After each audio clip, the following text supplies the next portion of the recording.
Alors nous sommes dans la dernière partie de la découverte du vin et nous allons voir ensemble comment décrypter les étiquettes de vin. Alors il faut savoir que l'Union européenne impose des mentions très précises concernant les étiquettes de vin. Elles peuvent être obligatoires ou facultatives et les mentions obligatoires doivent se retrouver sur une même étiquette en caractères clairs, lisibles et suffisamment grands pour les différencier des mentions facultatives. Ces dernières peuvent être soit sur la même étiquette, soit sur une collerette ou soit sur une contre-étiquette. En France et en Europe, l'étiquetage des vins est strictement encadré par la loi pour protéger les consommateurs. Elle doit lui donner des informations précises et loyales sur le produit. Alors, quelles sont ces mentions obligatoires? Il y en a 9 qui sont inscrites dans le même champ visuel sur la bouteille. Elles sont lisibles simultanément sans qu'il soit nécessaire de tourner le récipient. La taille de ces mentions est au moins égale à 1,2 mm. Toutefois, les indications obligatoires, telles que le numéro de l'eau ou les ingrédients allergènes, peuvent figurer en dehors du champ visuel, dans lequel figurent les autres indications obligatoires. C'est peut-être par exemple sur la contre-étiquette. La première de ces mentions obligatoires, c'est la dénomination de la catégorie de produits de la vigne. Il est obligatoire de mentionner la catégorie de produits de la vigne, c'est-à-dire vin, vin mousseux, vin nouveau ou encore vin de liqueur par exemple. Pour les vins bénéficiant d'une AOC ou AOP, cette mention peut être remplacée par les termes appellation d'origine contrôlée ou appellation d'origine protégée, complétée du nom de la dénomination géographique. Pour les vins ayant une IGP, la mention indication géographique protégée, suivie du nom de la dénomination. La deuxième mention obligatoire, c'est le titre alcoométrique volumique acquis, TAVA. Le titre alcoométrique volumétrique est exprimé en unités ou demi-unités de pourcentage et est représenté par le symbole pourcentage vol. Il peut être précédé de l'indication titre alcoométrique acquis ou alcool acquis ou encore l'abréviation ALC. Le titre affiché sur la bouteille ne doit pas être supérieur ou inférieur de plus de 0,5% du volume, au titre déterminé par analyse. La troisième mention obligatoire, c'est l'indication de la provenance. Alors pour les vins bénéficiant d'une AOC, AOP ou IGP, le nom du pays d'origine doit apparaître obligatoirement sur l'étiquette. Par exemple, vin de France, produit en France, produit de France. Concernant les vins sans indication géographique, la provenance doit obligatoirement figurer dans la dénomination de vente. Par exemple, vin de France, vin de la communauté européenne, ou en complément, produit en, au ou à tel pays, produit de, du ou des régions, par exemple. La quatrième mention obligatoire, c'est le volume nominal. L'étiquette doit indiquer le volume de la bouteille de vin.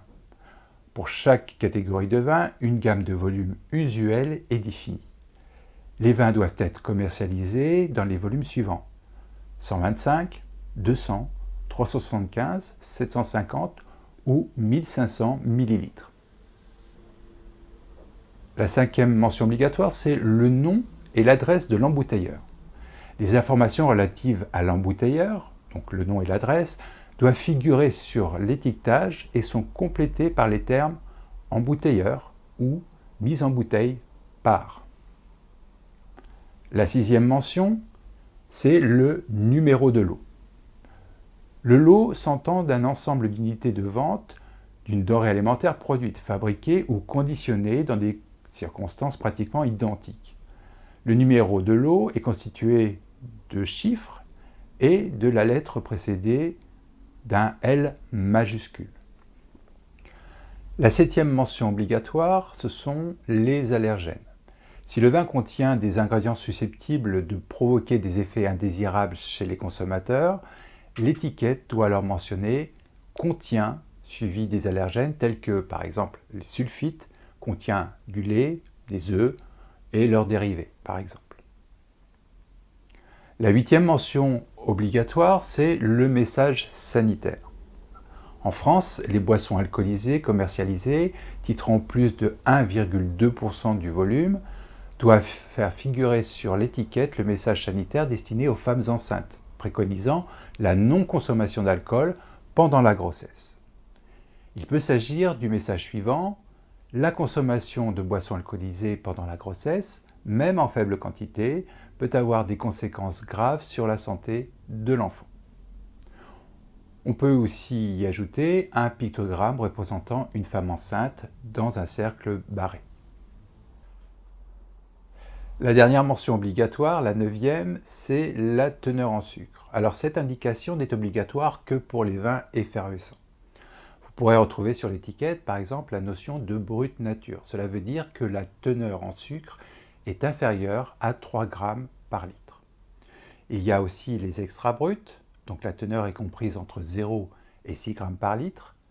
Les bruts, la teneur est inférieure à 12 grammes par litre. Les extra dry, la teneur est comprise entre 12 et 17 grammes par litre. Les secs, entre 17 et 32 grammes par litre. Les demi-secs, entre 32 et 50 grammes par litre. Les doux, qui ont une teneur supérieure à 50 grammes par litre. Alors, qu'en est-il des mentions facultatives?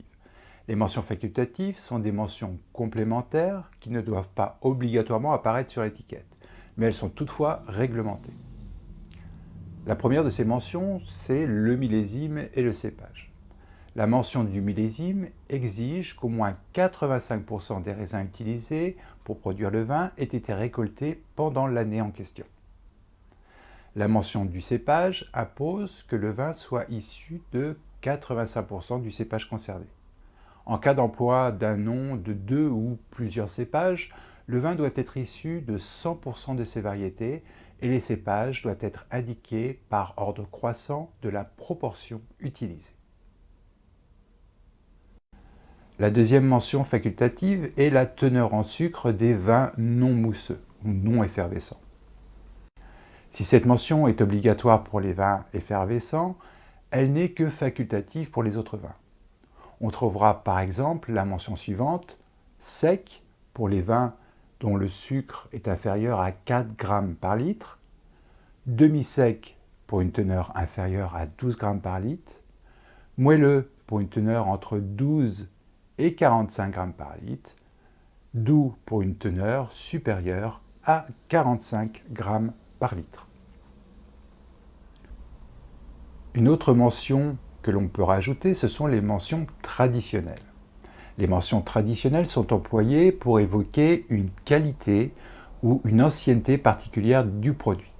Elles sont réservées aux vins bénéficiant de l'appellation d'origine contrôlée ou de l'appellation d'origine protégée ou des IGP. En France, sont employés par exemple les termes suivants: château, hospice, clairé, clos, cru bourgeois, primeur, village, vin de paille, par exemple.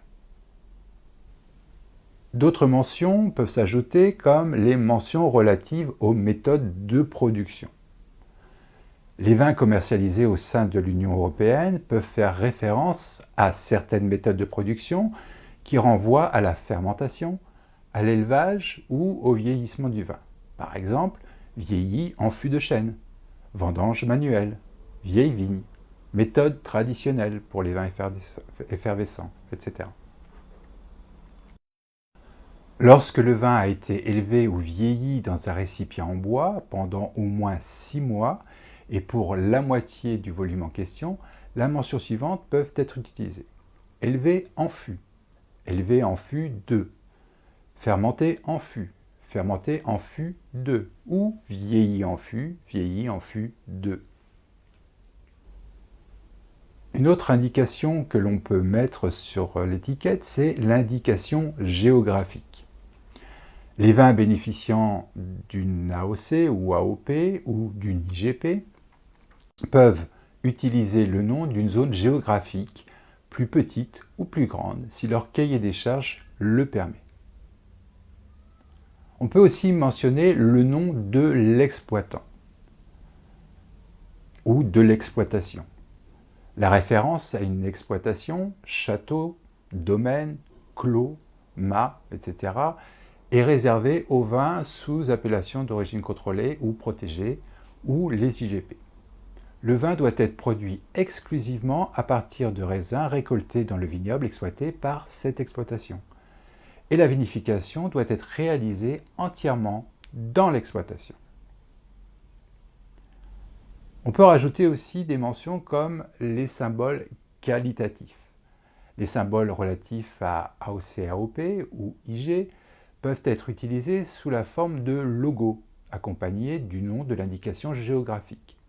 Concernant les vins biologiques, si le producteur répond aux critères de la viticulture biologique, il peut utiliser le logo biologique de l'UE ou le logo correspondant à la marque collective de certification, agriculture biologique, existant en France.